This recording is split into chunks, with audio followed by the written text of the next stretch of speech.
All right, let's go. Number 10. The Bellows-driven blast furnace of Lapphyttan. In 1978, archaeologist Gert Magnusson of the Swedish National Heritage Board began excavating a site near the town of Norrberg in central Sweden. Beneath layers of compacted slag and charcoal, buried in the forest floor of a region that had been smelting iron since the Viking Age, his team uncovered the remains of a furnace complex. The dating came back at approximately 1150 CE. The design of the furnace was wrong. Not wrong as in damaged, wrong as in it should not have existed in 12th century Scandinavia. The structure included a shaft furnace with a bellows-driven air delivery system feeding through ceramic tuyères into a combustion chamber capable of reaching temperatures exceeding 1200 degrees Celsius. At those temperatures, iron does not merely soften, it melts. The product is cast iron, a material that European metallurgy was not supposed to have produced until the late 14th century at the earliest. The standard narrative of medieval European ironworking places every smithy on the continent firmly in the bloomery tradition, low-temperature forges producing spongy masses of wrought iron that had to be hammered and folded to become useful. Lapphyttan was doing something else entirely. Eva Hirthner Holdar at Uppsala University conducted subsequent analysis of the slag chemistry recovered from the site and confirmed the temperatures. The chemical composition and viscosity of the slag indicated a fully liquid separation of metal from waste, a process requiring high temperatures optimized by the furnace's forced air draft. The iron produced at Lapphyttan was not bloomery iron, it was high-carbon cast iron, brittle when cold but castable into molds when molten, the same material that would later transform European industry when blast furnaces appeared in the Rhineland and the Low Countries 200 years later. Her findings were published in the Journal of the Historical Metallurgy Society. The furnace shaft measured roughly 2 meters in height. The bellows system fed air through narrow ceramic tubes angled downward into the combustion zone, concentrating oxygen precisely where the charcoal burned hottest. This was not a lucky accident of construction. The tuyère angles, the shaft proportions, the ratio of charcoal to ore reflected an understanding of combustion chemistry learned through sustained experimentation across generations. Arne Espeland at the Norwegian University of Science and Technology in Trondheim published corroborating research confirming that scattered Scandinavian sites showed experimental high-temperature smelting dating to the same period, suggesting Lapphyttan was the most accomplished product of a regional tradition that left few other traces pierce. The metallurgical evidence was unambiguous. Someone in rural Sweden had solved the problem of sustained high-temperature smelting using a forced air system at a date that predates every accepted European example by 2 centuries. But here is where the standard explanation falls apart.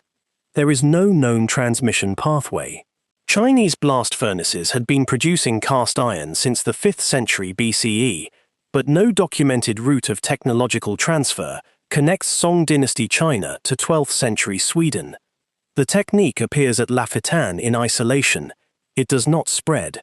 It does not appear at neighboring sites. It exists, functions, and then vanishes from the archaeological record as though it had never been built. Someone in 12th century Sweden solved a problem the rest of Europe would not solve for 200 more years. The furnace was buried under its own slag. The knowledge did not spread. The technique had to be reinvented by people who never knew. It had already been mastered and abandoned in the forests of Scandinavia. Number 9. The Astronomical Clock of Richard of Wallingford. In 1327, a Benedictine monk named Richard of Wallingford became abbot of St. Albans Abbey in England. He was already dying. Leprosy was consuming his body in stages, dissolving the tissue of his face and hands over years of slow deterioration. His fellow monks urged him to focus on rebuilding the abbey's south wall, which had partially collapsed. Richard ignored them. He spent the remaining years of his life designing and constructing a mechanical clock of such complexity that no comparable instrument would be built anywhere in Europe for over 2 centuries. The manuscript describing the mechanism survives. It is called the Tractatus Horologiae Astronomici, and it is held in the Bodleian Library at Oxford. In 1976, historian John North at the Museum of the History of Science in Oxford began the painstaking work of decoding its contents. His 3-volume study, Richard of Wallingford, published by Oxford University Press in 2005, revealed the full scope of what the dying abbot had engineered. The clock displayed the position of the sun. It displayed the position of the moon. It predicted lunar eclipses. It modelled the tides at London Bridge. It tracked the positions of specific fixed stars. The gear train comprised an estimated 100 or more individual gears, each cut by hand from brass or iron, in a monastic workshop with no power tools and no precision measuring instruments beyond what Richard himself could fabricate. The mechanism that makes the clock impossible to dismiss is the oval gear. The moon does not orbit the Earth in a perfect circle. Its orbital speed varies.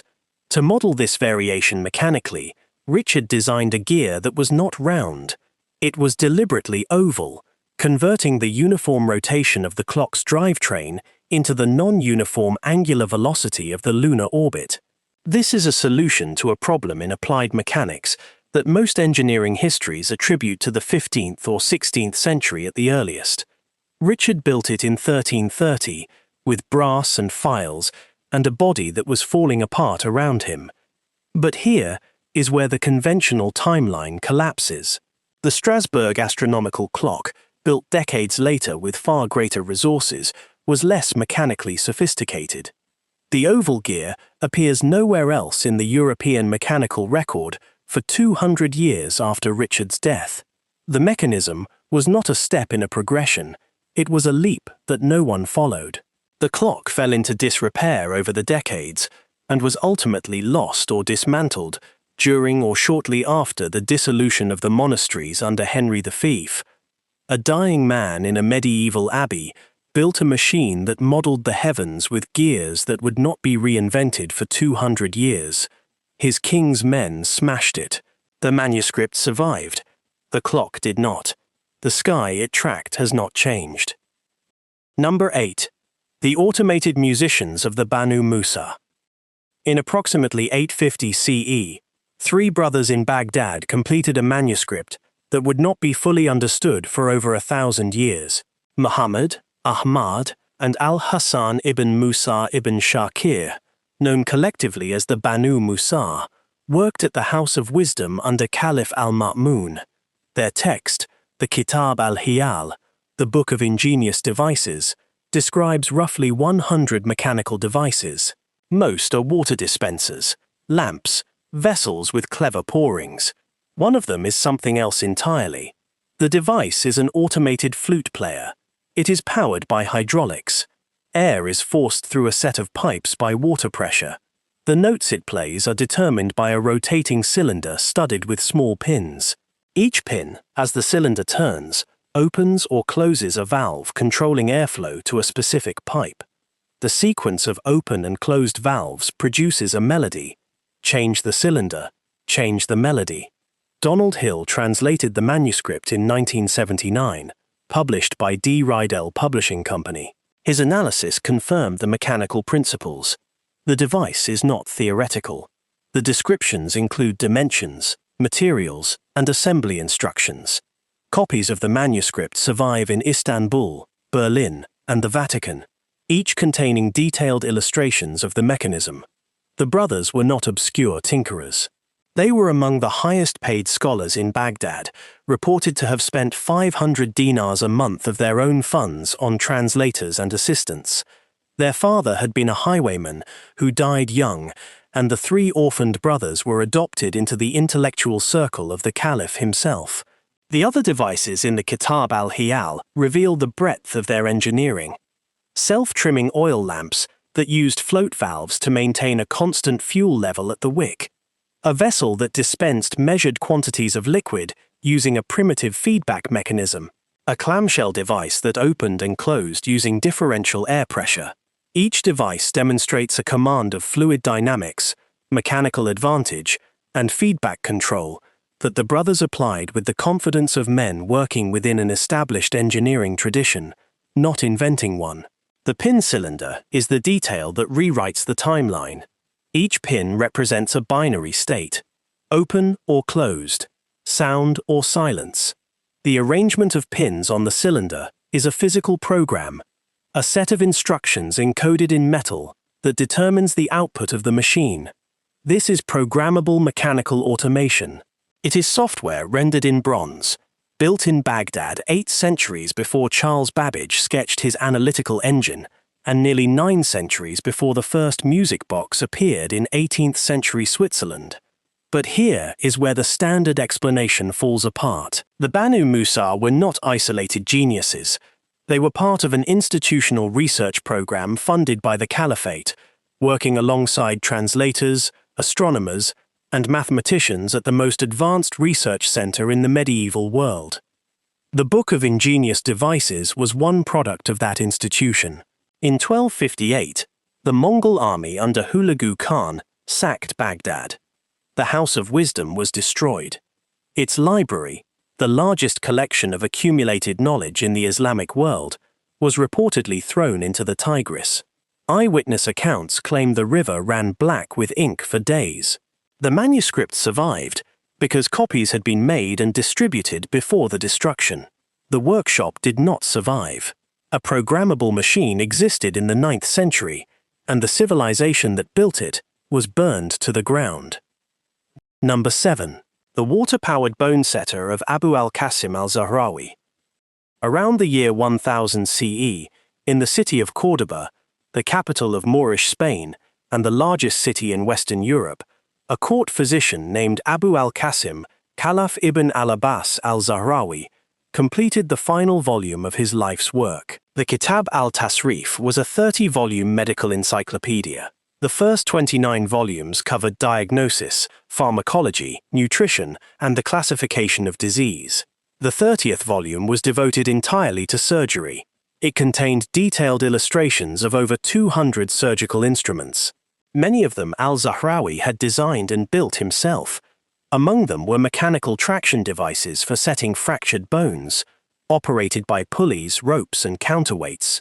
This traction system used pure mechanical advantage to apply controlled, constant, adjustable tension to a broken limb. The mechanism could be calibrated to apply specific levels of force without the variability of human muscle. The illustrations in the manuscript are the first known surgical illustrations in the history of medicine. They show the instruments in profile, with annotations describing their construction and use. M.S. Spink and G.L. Lewis published the first full English translation in 1973 through the Wellcome Institute of the History of Medicine. Emily Savage Smith at the University of Oxford conducted extensive research on medieval Islamic surgical instruments, confirming the sophistication of al-Zahrawi's designs. The 30th volume of the Tasrif was translated into Latin by Gerard of Cremona in Toledo in the 12th century and became the primary surgical textbook in European medical schools for the next 500 years. The manuscript describes cauterization techniques using heated metal instruments applied to specific anatomical points. It describes catgut ligatures for internal stitching, absorbable sutures made from the intestines of animals, a material that would not be improved upon until the development of synthetic sutures in the 20th century. It describes a device for crushing bladder stones through the urethra without open surgery, a procedure that European physicians would consider impossibly advanced for another 500 years. It describes the use of cotton as surgical dressing, the first documented use of the material in a medical context. It describes how to perform a thyroidectomy. It describes how to treat a dislocated shoulder using a specific combination of traction, rotation, and counterpressure that modern orthopedic surgeons would recognize immediately. The surgical instruments illustrated in the 30th volume number over 200. Scalpels of varying curvature, bone saws with interchangeable blades, forceps designed for specific anatomical locations, hooks, probes, speculae, and retractors. each drawn in profile with annotations describing materials, dimensions, and the procedure for which it was designed. The level of specialization is what disturbs modern scholars. These were not general-purpose tools. They were designed for specific operations on specific parts of the body, implying a surgical tradition mature enough to have developed standardized, procedure-specific instrumentation. But here is where the conventional reading collapses. European surgeons studied al-Zahrawi's text for 5 centuries. They translated it. They taught from it. They memorized his descriptions. They did not build his machines. The advanced mechanical traction system was described in precise detail in a manuscript that sat in the libraries of every major European medical school, and while his surgical tools were adopted, these specific heavy traction beds were rarely reconstructed. European orthopedic traction remained hand-cranked until the 16th century. A physician in 10th century Cordoba built machines to set bones that European medicine would not match for 500 years. His textbook taught their surgeons for centuries. The machines themselves were never rebuilt. The students inherited the words. They did not inherit the workshop. Number 6. The crankshaft and the industrial machines of al-Jazari. In 1206, an engineer named al-Jazari, working at the Automaton in Diyarbakir, in southeastern Turkey, completed a manuscript titled The Book of Knowledge of Ingenious Mechanical Devices. The manuscript describes 50 machines organized into 6 categories. Among them is a twin-cylinder water pump. The pump uses 2 pistons, driven by a mechanism that converts the rotary motion of a water wheel into the back-and-forth motion of the pistons. The mechanism connecting them is a crankshaft with connecting rods. It is the first documented crankshaft in the mechanical record of any civilization. Donald Hill published his translation in 1974 through D. Rydell Publishing Company. Illustrated copies of the manuscript survive at the Museum of Fine Arts in Boston, the Topkapi Palace in Istanbul, and the Bodleian Library at Oxford. The illustrations are extraordinarily detailed, showing gear teeth, shaft dimensions, and assembly sequences in a style closer to modern technical drawing than to medieval illustration. Al-Jazari did not merely describe machines. He built them. He makes this distinction himself in the manuscript, noting repeatedly that the devices were constructed and tested. His other inventions include the segmental gear, which converts continuous rotary motion into intermittent rotary motion, the camshaft, which uses shaped lobes on a rotating shaft to activate levers in a timed sequence, a combination lock using a specific sequence of disc rotations to release a bolt, and the elephant clock, a monumental water clock integrating Indian, Egyptian, Greek, and Persian mechanical traditions into a single functioning automaton that marked the hours with a parade of moving figures. Ben Russell at the Science Museum in London confirmed the crankshaft mechanism as a genuine engineering first. The distinction between al-Jazari and earlier engineers such as Hero of Alexandria is critical. Hero described theoretical devices in texts that read more like thought experiments than construction manuals. Al-Jazari built working machines and documented their construction with enough precision that they could be replicated. He specifies the metals. He specifies the dimensions. He describes the order of assembly. He notes where tolerances matter and where they do not. The manuscript is not philosophy. It is engineering. The elephant clock deserves particular attention. Standing roughly 7 feet tall, it combined a water timing mechanism concealed inside the body of a carved elephant with an automated sequence of moving figures. A scribe on top rotated to point at the current time. A phoenix at the peak tipped forward to drop a ball into a serpent's mouth. The serpent's weight shifted a mechanism that caused a mahout, an elephant driver, to strike a drum. Every 30 minutes, the entire sequence repeated. The clock incorporated design elements from 5 distinct civilizations: Indian, Egyptian, Greek, Chinese, and Persian, assembled into a single functioning machine in a workshop in what is now southeastern Turkey. No single cultural tradition could claim it. It was a synthesis. The crankshaft is the mechanism that powered every steam engine of the Industrial Revolution. It is the mechanism inside every internal combustion engine ever manufactured. It converts rotation into reciprocation. Al-Jazari documented it, illustrated it, and built it in 1206. The question is not whether he invented it. The question is how the knowledge traveled, or whether it had to be reinvented 500 years later by engineers who may never have seen his manuscript. Every internal combustion engine on Earth uses a mechanism first documented by a 13th century engineer whose workshop no longer exists. The manuscript survived because it was beautiful. The machines survived because they were reinvented by people who may never have seen it.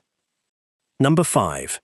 The Trebuchet at Stirling, and the physics no one wrote down. In 1304, during the siege of Stirling Castle in Scotland, Edward I of England deployed a siege engine called Warwolf. Contemporary chronicles record that the machine required 30 wagons to transport its components to the site.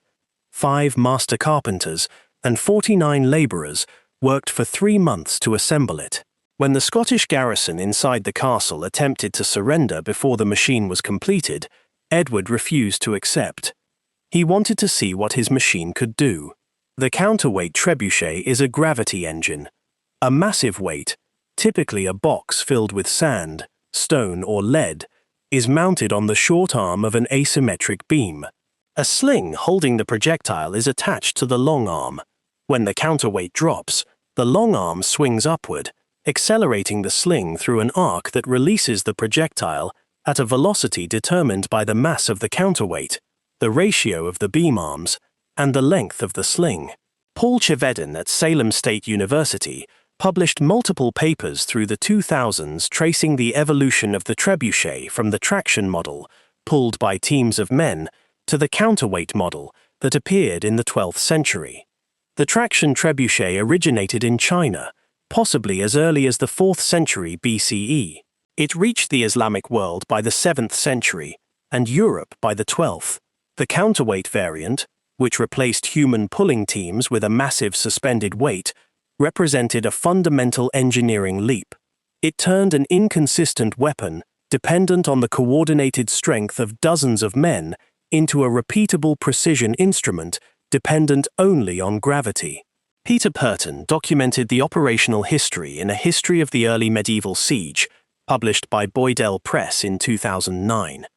Reconstruction experiments at the University of Aarhus in Denmark measured projectile velocities and impact energies under controlled conditions. The typical performance envelope for a large counterweight trebuchet was a stone weighing approximately 100 kilograms, launched over 300 meters, with repeatable accuracy, sufficient to strike the same section of wall multiple times in succession. The sling release timing was critical. A fraction of a second early, and the stone flew too high. A fraction late, and it ploughed into the ground. Medieval engineers calibrated the sling length, the release pin angle, and the counterweight drop distance entirely through test firing and observation. The Warwolf was larger than typical. Modern engineering estimates suggest it threw stones weighing over 130 kilograms. The impact energy of a 130 kilogram stone arriving at a velocity estimated between 50 and 60 meters per second was sufficient to breach fortified masonry walls several meters thick. The kinetic energy at impact exceeded that of a modern anti-tank round. Edward reportedly watched the first shots with visible satisfaction. The garrison's earlier surrender offer was ignored. The king had spent 3 months and a small fortune building his weapon. He intended to use it. But here is where the standard explanation collapses into something stranger. No medieval engineer left behind the equations. No treatise explains the optimal beam ratio in mathematical terms. No document calculates the release angle of the sling or the relationship between counterweight mass and projectile velocity. The machines were built by carpenters using empirical knowledge passed from master to apprentice across generations. They encoded Newtonian physics, the conservation of energy, the relationship between potential and kinetic energy, the mechanics of projectile motion, centuries before Newton was born. They could not describe why a 7-to-1 beam ratio outperformed a 5-to-1 ratio. They knew it did. A king held an entire garrison hostage so he could watch a wooden machine throw a stone the weight of a grown man over 300 meters into a castle wall. The engineers who built it understood gravity as a weapon. The equations that describe what they did would not be written for another 400 years. The walls they shattered are still standing. The machine is dust. Number 4. The Mainspring clock of Villard de Honnecourt. In the Bibliothèque nationale de France in Paris, manuscript MSFR 19093 sits in climate-controlled storage. It is a portfolio of 33 parchment leaves, filled with drawings and annotations by a 13th-century French architect and engineer named Villard de Honnecourt, compiled around 1230 CE. The portfolio was never published. It was never intended for distribution. It is a personal notebook, the working sketchpad of a traveling engineer who drew what he saw, what he built, and what he wanted to remember. Among the architectural elevations, the figure studies, and the geometric constructions, there are mechanical devices. One drawing appears to depict a perpetual motion wheel, a device that fascinated medieval engineers despite its impossibility. Another drawing, far more significant, appears to depict an escapement mechanism. The escapement is the regulating heart of every mechanical clock ever built. It is the component that converts continuous energy into measured, equal intervals. Without it, a clock is just a weight on a string. Carl Barnes Jr. published his comprehensive study, The Portfolio of Villard de Honnecourt, through Ashgate in 2009. His analysis of the mechanical drawings places them among the earliest known depictions of clock-related mechanisms in the European record. John Gimple, in The Medieval Machine, published in 1976, situated Villard within a broader context of 13th-century mechanical innovation that included water-powered sawmills, trip hammers, and fulling mills across northern France and the Low Countries. Gimple's argument was that the 12th and 13th centuries represented an industrial revolution that historians had overlooked. Thousands of watermills operated across England alone by the time of the Domesday Book in 1086.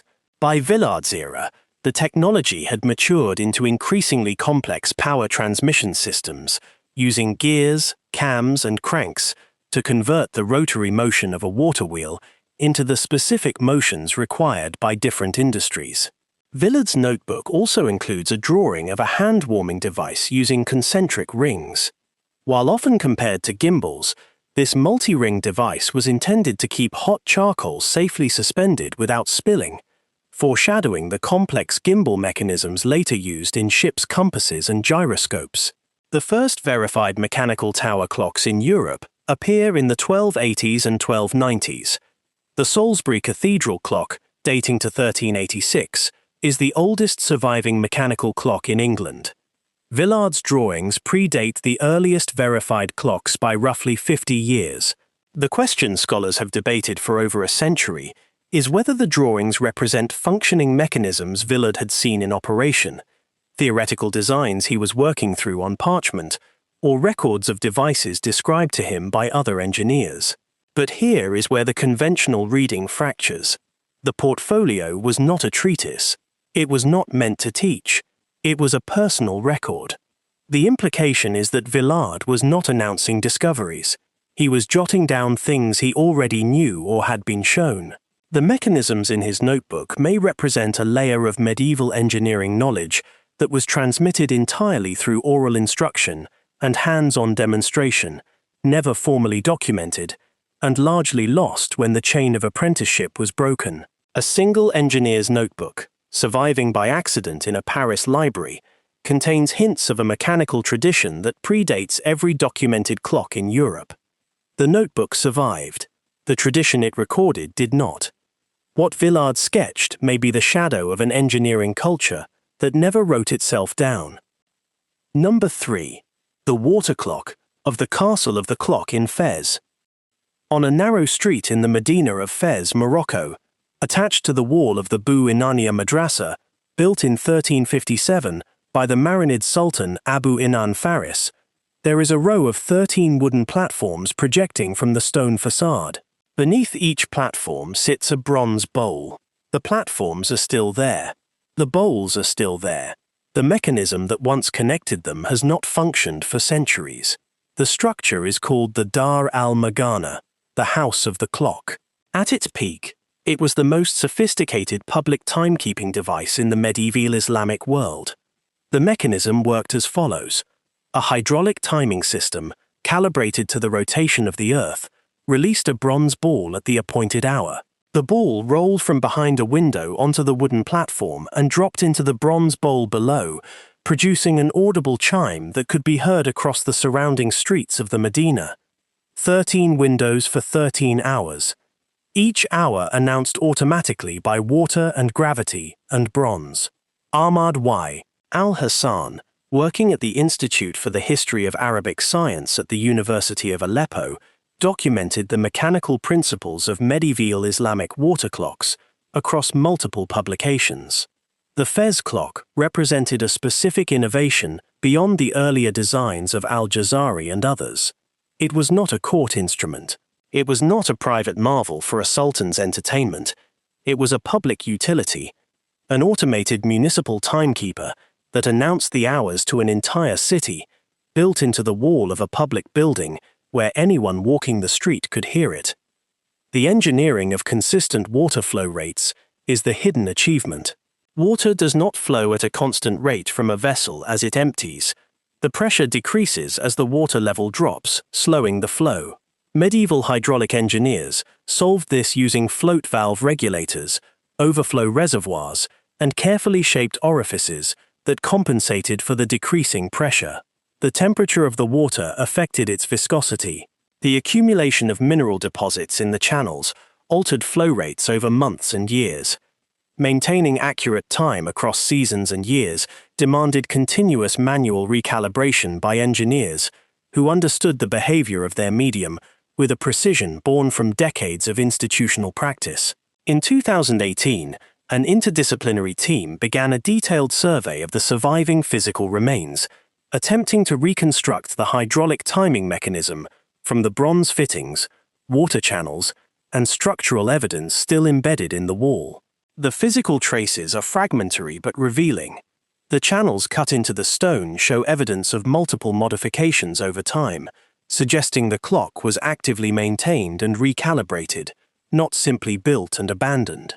No European city had a comparable public automated clock at that date. The first European town, clocks with striking mechanisms, appear in the late 13th and early 14th centuries, but none combined the hydraulic timing, the automated ball release, and the multi-hour public notification system that the Fez clock achieved.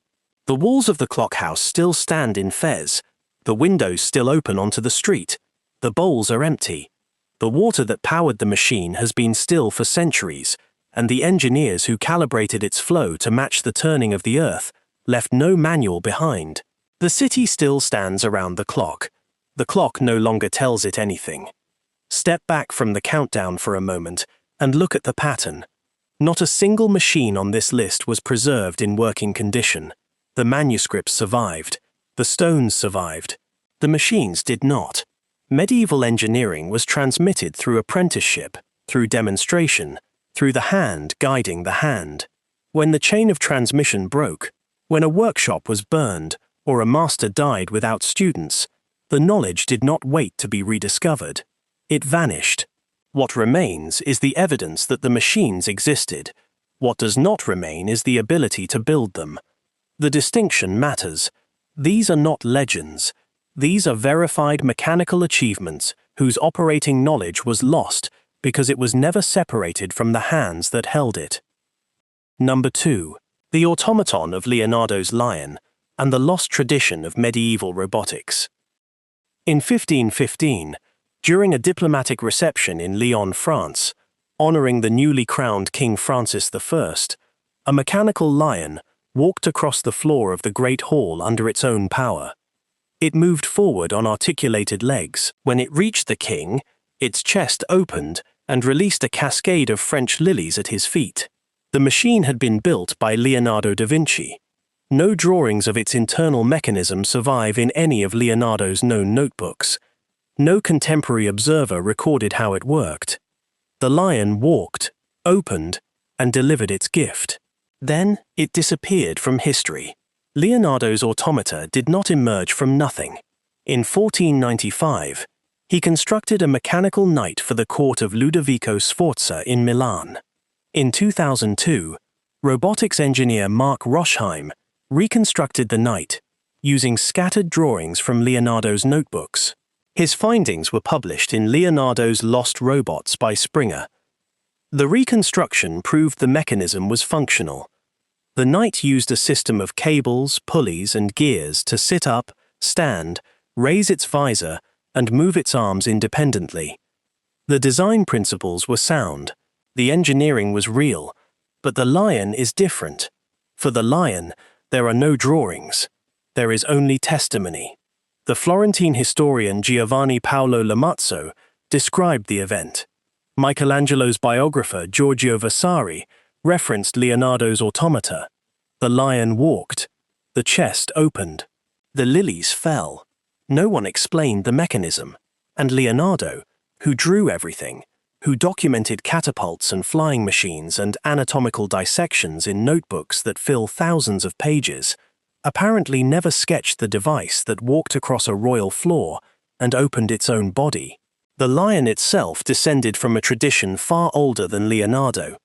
E.R. Truitt at Bryn Mawr College published Medieval Robots through the University of Pennsylvania Press in 2015.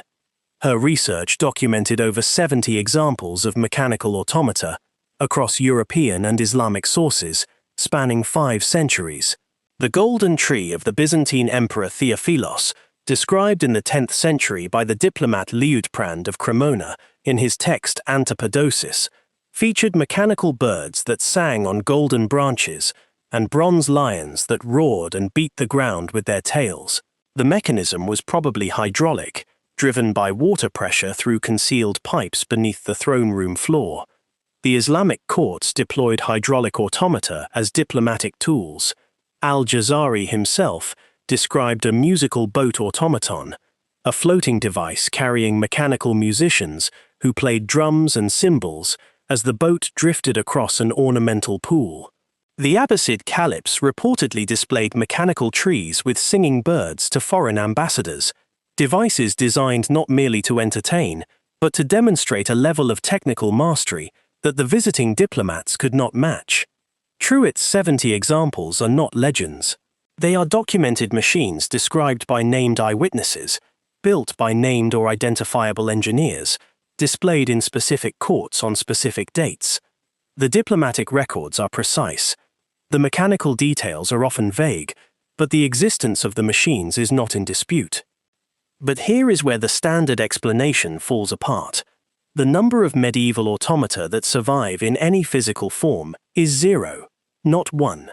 Across 5 centuries of documented mechanical creatures that walked and sang and roared and opened their bodies to deliver gifts, not a single surviving example exists in any museum on Earth. Every one was destroyed, dismantled, melted for its metal, or simply lost when the court that commissioned it fell. For 500 years, the courts of medieval Europe and the Islamic world were populated by mechanical animals that moved under their own power. Not one survives. The engineers who built them are names in manuscripts. The machines are ghosts in diplomatic records. An entire tradition of robotics existed and vanished, leaving behind only the memory that something impossible had once walked across a room. Number 1. The Antikythera mechanism and the machine that preceded the medieval world. In 1901, Greek sponge divers working the waters off the coast of the island of Antikythera, in the strait between Crete and the Peloponnese, hauled a corroded lump of bronze and calcified wood from the remains of a Roman-era shipwreck lying at a depth of roughly 45 meters. The artifact was transferred to the National Archaeological Museum in Athens. It sat there for over half a century, catalogued as a lump of corroded metal of indeterminate function, largely ignored by scholars who assumed it was a piece of ship's equipment or a decorative object. In 1959, British science historian Derek J. de Soller Price at Yale University published a paper in Scientific American that changed everything. Using X-ray imaging of the corroded mass, Price identified the outlines of gear teeth inside the lump. The artifact was not decorative. It was a machine, a mechanical computing device built in approximately 150 to 100 BCE. And nothing of comparable complexity would be constructed anywhere on Earth for the next 1400 years. Michael Wright at the Science Museum in London produced a functional reconstruction in 2002, demonstrating that the mechanism's gear train was mechanically sound. But the breakthrough came in 2006, when the Antikythera mechanism research project, led by Tony Freeth at University College London, applied X-ray computed tomography to the surviving fragments. The imaging revealed over 30 bronze gears, many with teeth cut at tolerances below 1 mm. The mechanism predicted solar and lunar eclipses using the Saros cycle, a 223-month repeating pattern, accurate to within hours over a span of 190 years. It tracked the 4-year cycle of the ancient Olympic Games. It modeled the anomalous orbit of the Moon using an epicyclic gear train that reproduced the lunar motion described by the astronomer Hipparchus. It displayed the positions of the 5 planets known to antiquity: Mercury, Venus, Mars, Jupiter, and Saturn, each requiring its own gear train to model the retrograde loops that those planets trace across the night sky, as seen from Earth. Alexander Jones at New York University published A Portable Cosmos through Oxford University Press in 2017, analyzing the Greek inscriptions on the mechanism's bronze plates, which function as an operating manual etched directly into the machine itself. The craftsmanship is as disturbing as the engineering. The gear teeth were triangular, cut into bronze plates less than 2 mm thick, using tools that have not survived and techniques that have not been identified. The tolerances were below 1 mm. The arbors, the tiny shafts on which the gears rotate, were fitted with a precision that modern watchmakers have described as extraordinary, even by contemporary standards. Freeth's team estimated the complete mechanism contained approximately 37 gears in its original configuration. Some researchers have proposed the number was higher. The shipwreck that carried the mechanism has been dated to approximately 70 to 60 BCE. The ship was carrying luxury goods, bronze statues, glassware, pottery, silver coins from Pergamon. The mechanism was cargo, not a one-of-a-kind artifact isolated from commerce. Someone built it.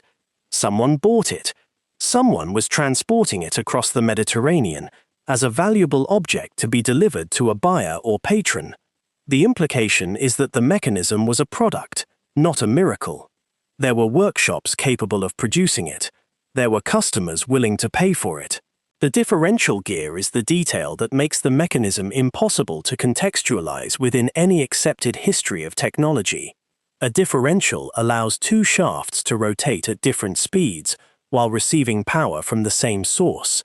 The mechanism uses one to calculate the difference between solar and lunar positions. This component does not appear again in the documented mechanical record until the 16th century. But here is where the standard explanation does not merely fall apart. It ceases to function entirely. The Antikythera mechanism is not a medieval machine. It predates the medieval period by centuries. It belongs on this list because of what its existence implies about every machine that preceded it. If this level of mechanical sophistication existed in the 2nd century BCE and was then completely lost for 1400 years, the question changes. The question is no longer whether medieval engineers were capable of building advanced machines. The question is how much else was built and lost in the vast darkness between the Antikythera mechanism and the re-emergence of complex gearing in the medieval Islamic world. A machine built before the birth of Christ modeled the solar system with 30 gears cut to sub-millimeter precision. It sank in a shipwreck and lay on the seafloor for 2,000 years, Nothing of comparable complexity existed again until the medieval engineers on this list began reinventing what the ancient world had already mastered and forgotten. The mechanism sits in a glass case in Athens. The civilization that built it is gone. The knowledge it required vanished so completely that when the device was finally pulled from the sea, no one recognized what it was. The most advanced machine of the ancient world was mistaken for a rock. If you want to see more videos like this, click the video on screen now and make sure to subscribe.